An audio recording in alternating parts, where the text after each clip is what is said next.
Şükürler olsun. Can çekim gibi. Havanın temperatürü ise 27-29 gradusga чейин жетadi. Shamolning kunlari. Саламатсыздар достор. Бүгүн биз Бишкектен 150 км алыстыкта Чоңгемин айылында жүрөбүз. Эмне кылып жүрөт десеңиздер, аркабызда Актан байкебиз кино тартып атыптыр. Кандай кино десеңиздер, азыр бүт ушул берүүдөн болгон өзүңөргө керектүү жоопторду аласыңар. Анда эмесе алдыда кызыктуу берүү күтүп турат. Кеттик. Бир аушка Москвич менен келатыптыр да. Келатып момундай болгон бир чоң 470 болуптур да. Сен жанагы эмеде Жакшы абдан мынакей көрүп атасыңар, кызыктуу, өтө шаңдуу, бардыгы күлүп жайнап, эч кандай бир чаптыр барат турган, аркасында учкаш болуп, бирөөсү отуруп туруп да эки. Негизи Арис байке тиги жеңемдин уруксаты сүйлөбөйт да, мына жеңем келе башынчы азыр.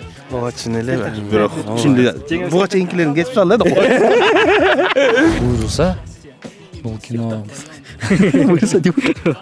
буйруса бул кино ар бир үй бүлө көрөт го дейм Кыргызстанда.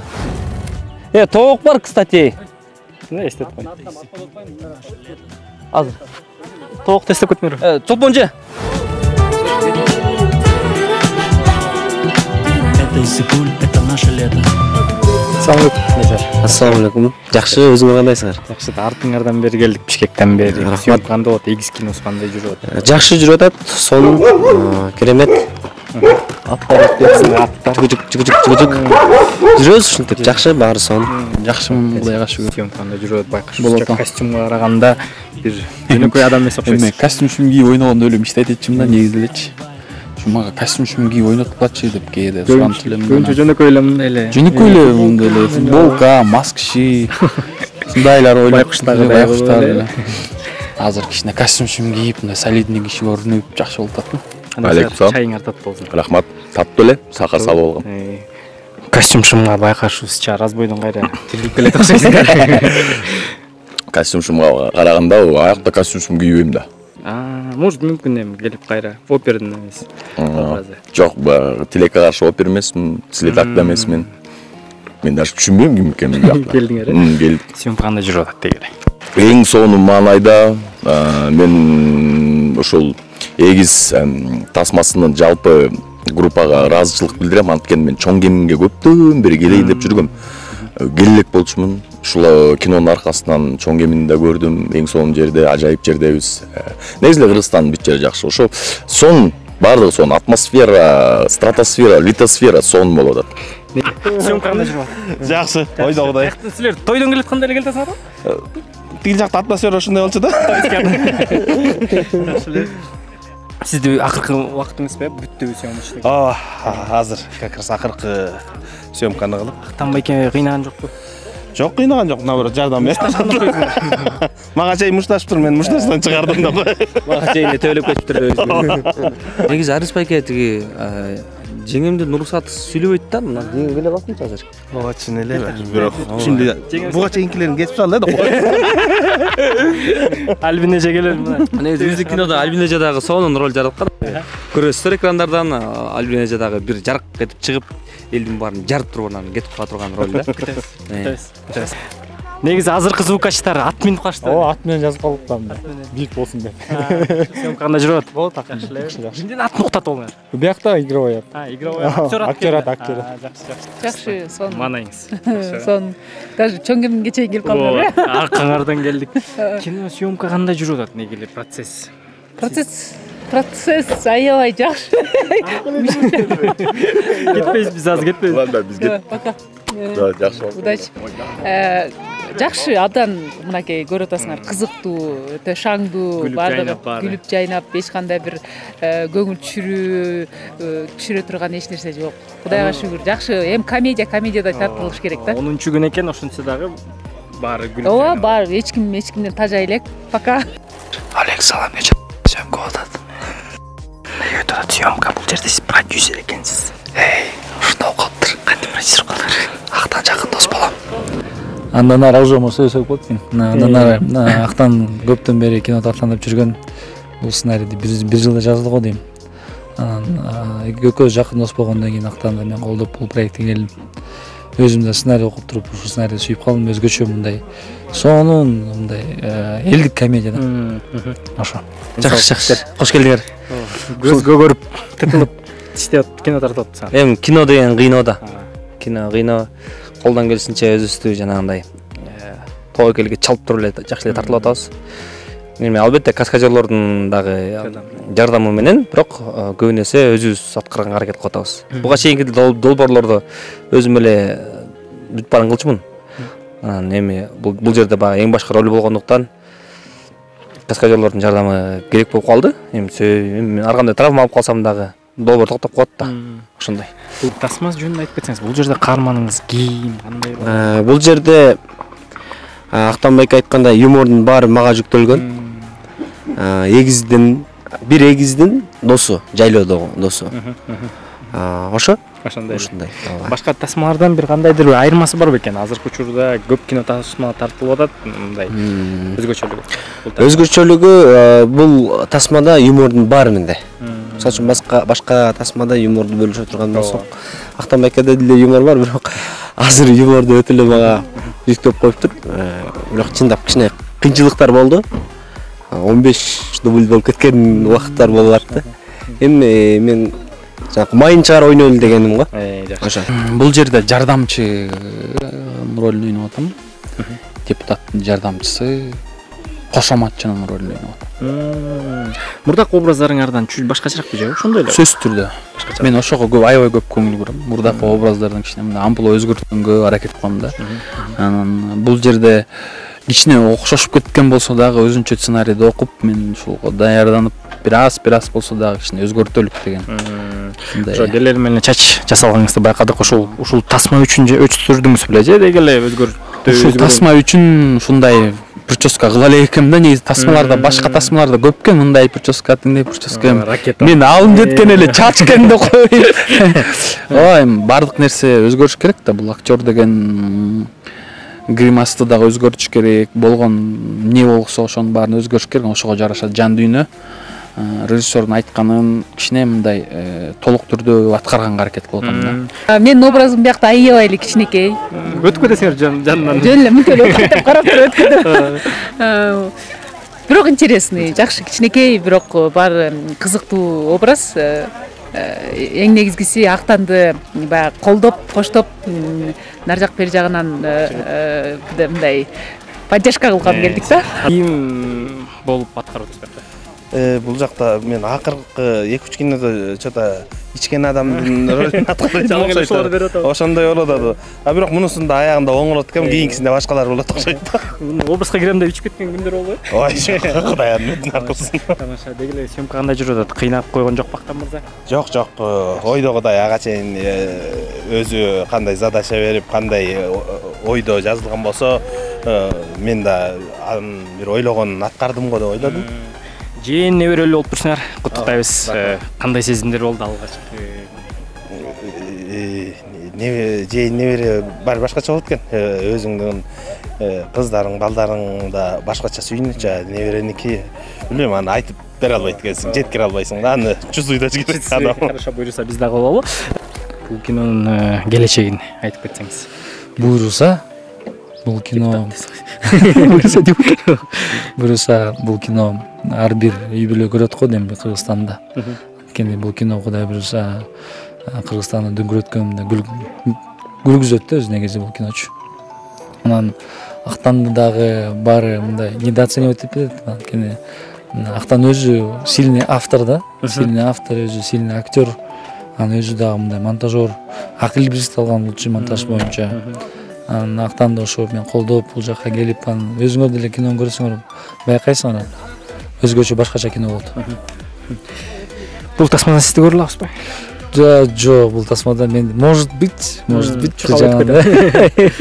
бир жагынан салам алейкум деп коем. Бул жерде бул кино неге сиздики экен? Эң алгачкы кино режиссер эмес, өзүңүздүн киноңуз, өзүңүз сценарий жазыптырсыз деги эле кандай жүрүп атат негизи өзүңүз алгачкы мындай?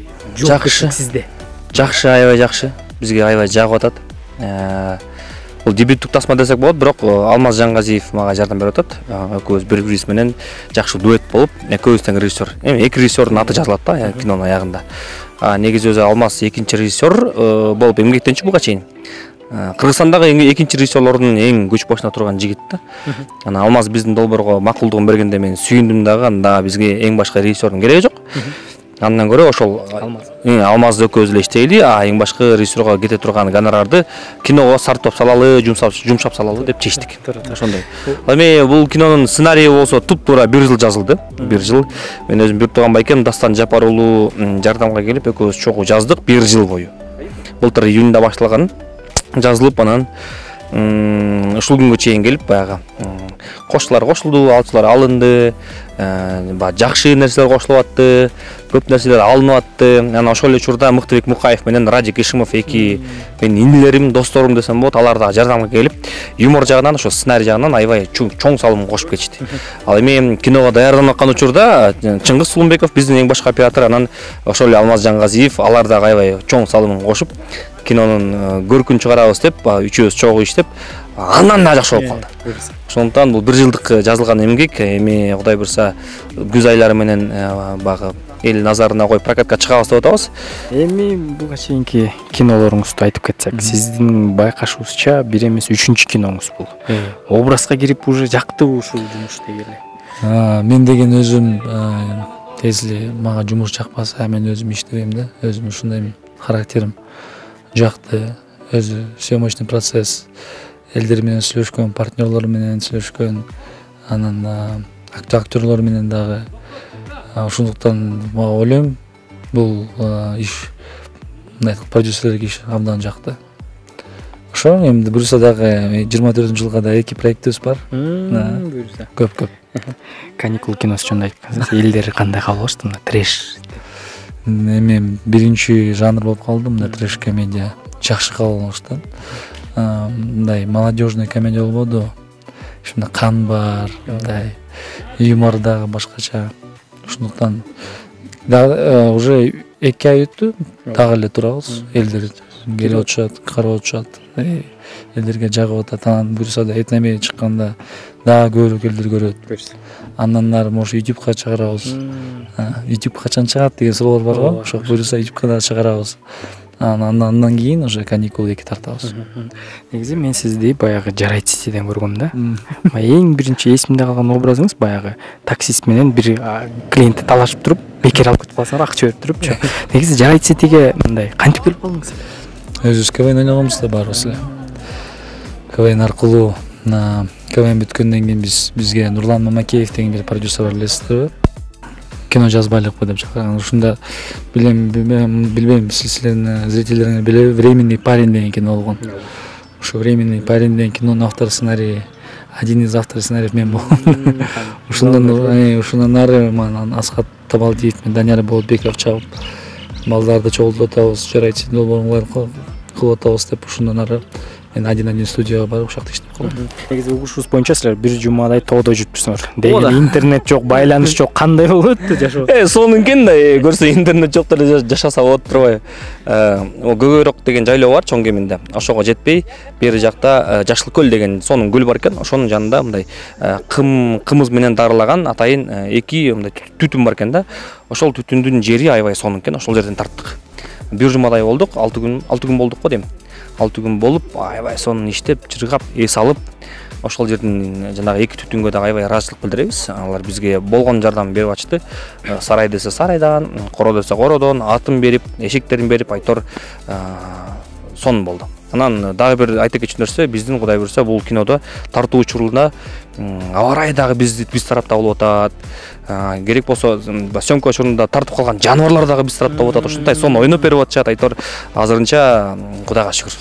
Instagram баракчаңызда ачкичен кийип алып, бир кудулданып бир образыңыз бар да, Instagram баракчаңызда бир видеодо чалынып жыгылып, кинодон эмнеге андай ролдорду көрө албайсыз? Жалаң гана опер жана опер да. Эми андайга эч ким мындай эме кыла элек, мени эксперимент кылып чакырып. Ооба, мына чакырып, мындай бир келе комедийный ушуга бир түшпөйсүз деп. Мен экспериментировать эткенди жакшы көрөм. Амплуа мен эткенди жакшы көрөм. Билбейм, баягы кебете серьезный болуп койсом элечи. Деп койсо эле, бул бандит анан наркоман, анан бул мент деп эле ойнойбуз. Эми күтөбүз эми жакын арада. Баягы бизге эмне предложение түшсө, сунуш түшсө, албетте тартылабыз. Мисалы үчүн сиз кино жаатында көптөн бери жүрөсүз да. Деги эле мындай жыл сайын кыргыз киносунда өзгөрүү барбы? Силерге жумуш боюнча көп ролдорду чакырылып жатасыңарбы же кандай? Албетте салыштырмалуу биз окуп жүргөнгө караганда салыштырмалуу бул эми 2000-жылдардын баштары кыргыз фильмге барганда биринчи этажда свет күйчү, экинчи этажда калган жок болчу. Анан могу частниктер, мына бул окшогон Актан 1-1 студио, 50-чы квартал, Чебер ушул частниктер пайда болгондон кийин бизге да жумуш пайда болду. Анан конкуренция болуш керек да. Конкуренция эмнеден болуш керек? Биринчи очередь конкуренция качествода болуш керек, сапатта болуш керек. Анан көрүп атабыз, ооба, бул здоровая конкуренция болуш керек. Тигилер могу действительно жакшы тартыптыр. Келе биз могу көрөбүз деп. Жакшы тенденция болуп атат, өсүп атышат, акырындан прогресс болуш керек. Сизде негизи азыркы учурда баягы элдер таанып сүрөткө түшүп алалы деген учурлар болобу? Албетте. Ошо көп жыл болуп калды, 5-6 жылдан бери элдер таанып сүрөткө түшүп, анан байкасаңыздар деле эме KFC'ден көрүп калсаңыздар керек. Ошол тартылыш үчүн, ошо реклама тартылыш үчүн канча бургер жедиңер? Ооба, мен имитация кылдым. Бир да бургер жеген жокмун. Жана чиштегенде имитация кылдым. Анткени бургердин ичинде зубочистка турган, мага предупредили. Ойлагыла деп, ушундан кичине коркуп туруп имитация кылып жеп аткам. Ошо. Негизи буга чейин Актанбайке KFC'ники турган, эми сиз анын ордун алып турсуздар. Буюрса, может бул кино чыккандан кийин ал ушул KFC биздин партнерибиз болуп калышы мүмкүн. Бекер тамак. Ошо ийгиликке тасмаласыңар эми. Чоң рахмат. Биздин этномедиа зрительдерине баарыңыздарды чакырабыз биздин киного, Эгиз киносуна. Баарыңыздарга сунуштайбыз, Кудай буюрса. Сонун мындай үй-бүлөлүк элдик комедия болуп кетти. Мен деле жаш, көбүстүң аны биз бир бакалдан аралаш. Мен сен келе сол, көбүскө бири-бирибизден башка эч ким кереги жок. Кызганыч камаланып, себеби жок. Бул шааттеги биз көбүстөн тип, жылдыздарды санап, айдан жарып жанасың, күндүн бирөө чалса да мени жалгызсыратпастан апа кесе сарсана. Эсиңдеби ошол күндө, эсиңдеби ошол күндө мага деле болду беле. Алгачкы жолу кайсыл кино менен элге таанылып, кандай сезимдер болду эле таанылганда? Алгачкы жолу Кредитке келин деген кино ойногонбуз. Киного биринчи барганда камераларды коюп, нерселерди ойлонуп катып калганбыз, эмне кылышты билбейчи. Ошондой сезимдер болгон. Боз салкын 2006 тартылган, мен эң биринчи болгон. Ушул актер чеберчилик менен актерлук кесипти окуп бүткөндө дароо эле киного тартылгам да. Дароо эле киного бүтүп, дипломду алгандан кийин 2 сааттан кийин алоо. Ушундай сиз Боз салкын киносуна өттүрсүз деп аябай сонун эме болгон да. Аябай сонун жыргап, анан тартылган болчумун Боз салкында. Бул ушул жолго тушоону кескен кино ошол Боз салкында. Терминатор, Матрицаларды айтып ошолорду биринчи тасмалардын бири да. Ал жердеги болуп аткардыңар эле Терминатор, Матрицада. Терминатордо деген ал жанагы ал Терминатор робот да. Бузулуп калат го, бузулуп калганда барып оңдочумун да. Матрицада? Матрицада болсо жанагы эме да моп туруп Нео кирип келип туруп жанагы ачышат го. Ачышканда мындай өйдө мындай сальто секирип туруп мындай өлөт го. Ошол менен. Жакшы. Буюрса эми бул жерден карьераңызды улантып атасыз Кыргызстанда. Ооба, Кыргызстан, ооба, Голливудту көрдүк. Чото жаккан жок, анан Кыргызстан өзүбүздүн элибизге, жерибизге эле мекенибизге кызмат кылалы деп эле. Разбой киносунан кийин жашооңуз канчалык деңгээлде өзгөрдүбү же ошондой эле болду? Мына 570 колунда одноразовый стаканда чай. Сонун эле өзгөрдү. 179 градуска өзгөрдү. Разбойдон көбүрөөк тааныйбы же Чёрный двордогу деп айтабы? Мен ошо сен өзүң айткандай биринчи пустойдам дечү. Андан кийин бажарики дечү. Анан кийин разбой болду. Азыр Чёрный двор деп атам. Чёрный двор деп. Байреке эми азыр көбүнчө жаштар тааныйт, анткени бул YouTube'га сетке көп чыгат да, ошон үчүн азыр Черный двор деп дагы таанып атышат да. Алгачкы кино тартылган бул 14 жашымда Беш кемпир деген тасмага тартылган. Дүйнө жүзүн кыдырып, дүйнө жүзүндөгү болгон приздин баарын алган тасма. Бул албетте бала чагыңда тартылган тасма, өзүңдүн бала чагыңды эстете турган бир сонун бир моменттер, сонун бир көз караштар, сонун бир элестер калган. Сизде кайсыл тасма белгилүү болду эле? Кайсыл тасмадан кийин элге таанылды? Так. Менин оюмча Мегатой. Мегатой. Сүйүн Откеев биздин шеф. Мегатой жеңенин образы. Стерва жеген. Стерва жеген.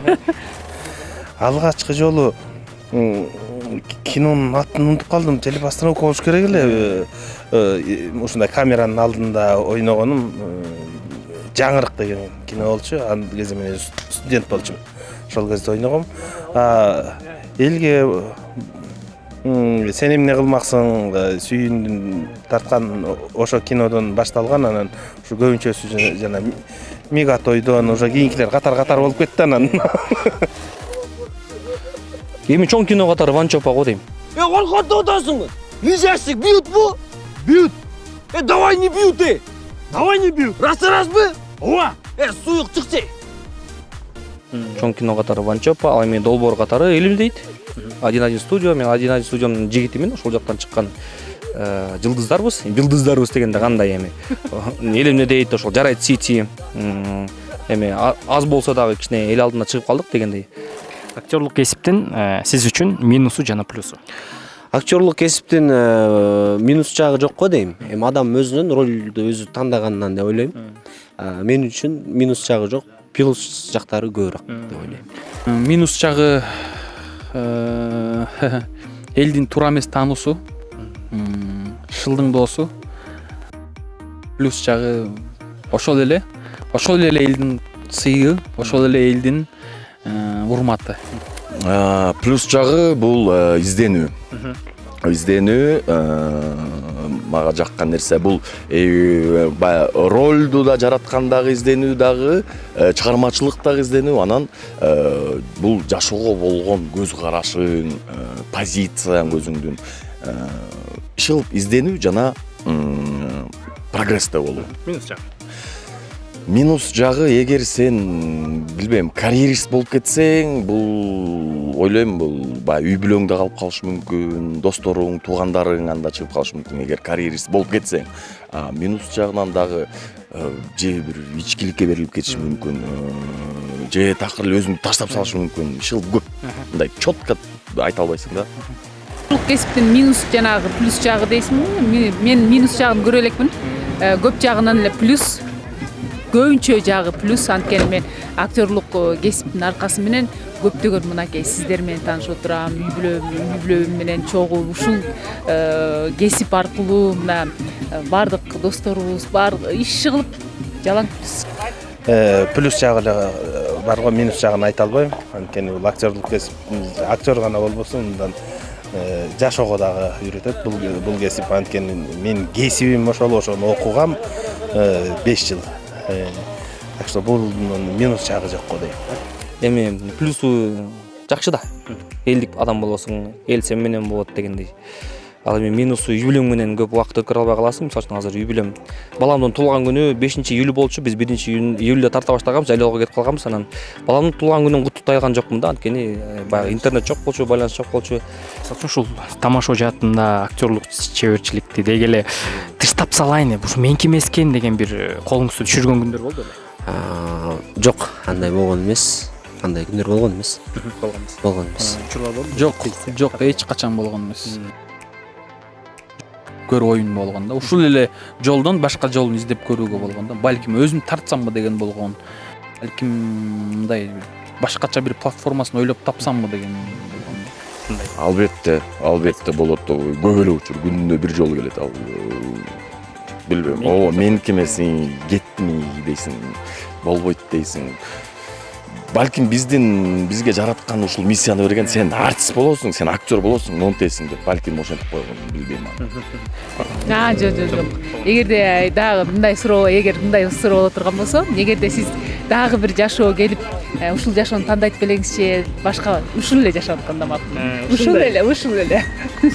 Жок, андай болгон жок. Анткени мен Ыбырай Туманов атындагы музыкалык училищаны окуп, бүтүп атканда өзүмдүн эле ушул бир желанием болгон. Ошо актерлук кесипти окуп, профессионал актер болгонго аракет кылгам, андай ой болгон эмес. Жок келген эмес.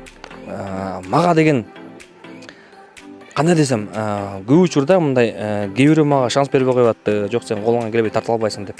Көп учурда өзүмдүн дагы могул жердеги баягы көкүрөктөгү дух деп коебу, ошол дагы баягы жетпей атты да, тартып алсам. Анан эң башкы стимул берген, эң башкы мага жол көрсөткөн жигит бул Алинур Абдыкалыков. Алинур өзү айтып калды мага, Актан, сен кино тартсаң, мен сага жардам берем.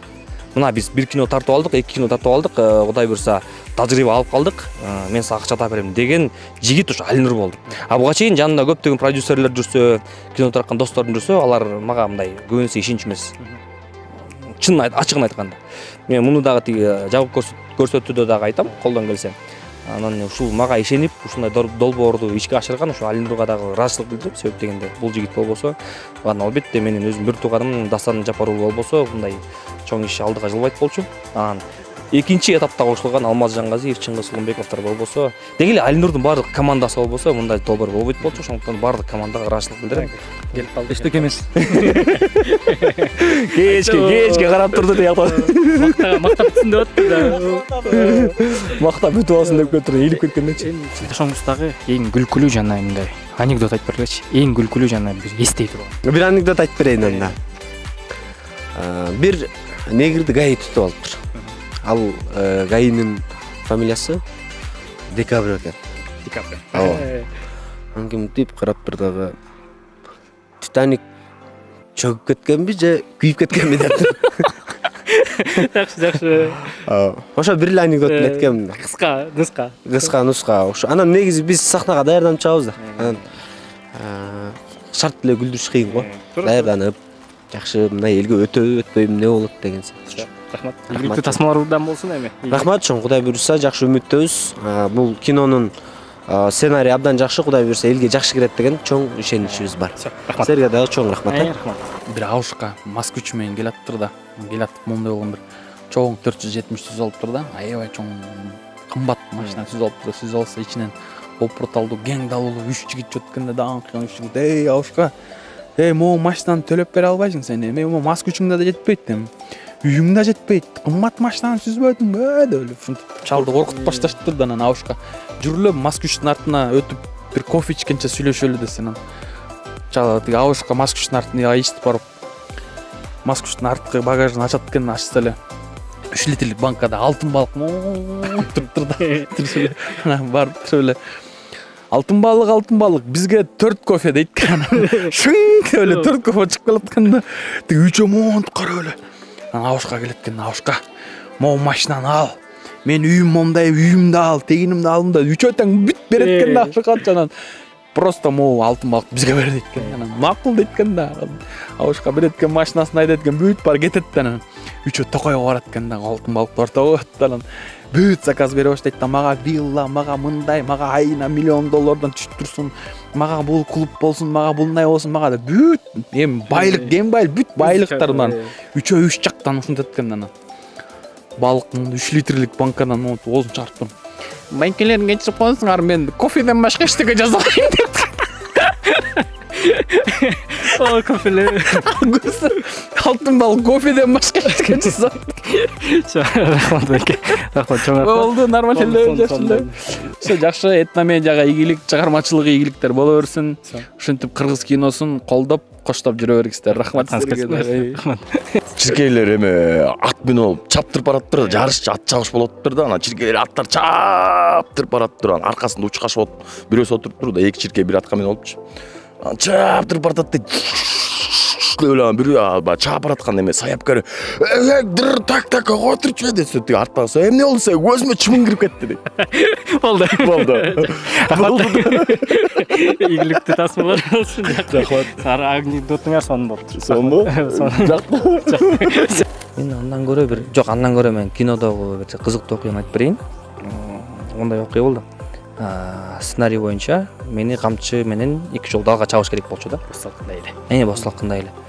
Анан артында 2 мындай эме калыш керек, из калыш керек. Камчынын издери кызарыпчы. Аны албетте грим менен жасамакпыз.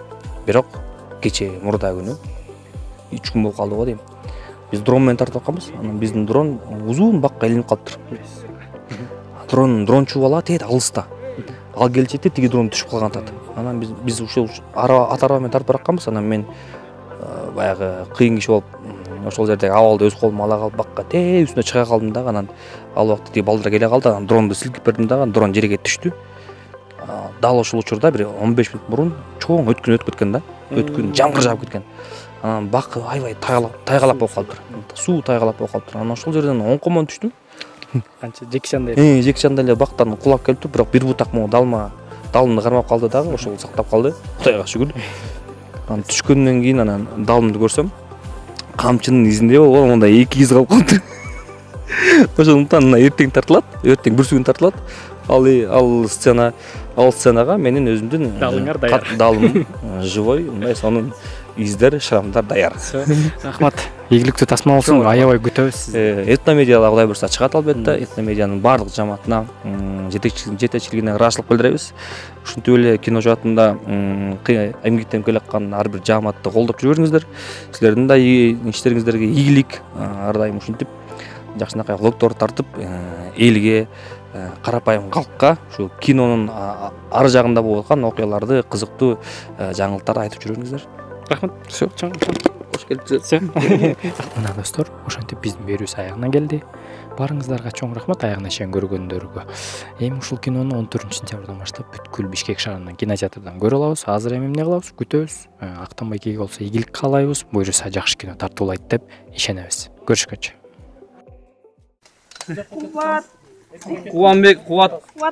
Кубантбеков, ё-мо, мына бул костюм прокаттан алганбыз да. Чөнтөгүндө бүтүрүүчүнүн байкуш лентасы Кубантбеков. Биз сени издейбиз эгерде 2023-жылы бүтүрсөң анда бул лентаң менде, если что, Ай байкуш Кубантбеков, бул эми эстеликке калчу лента да, мейли эми. Тактап кой,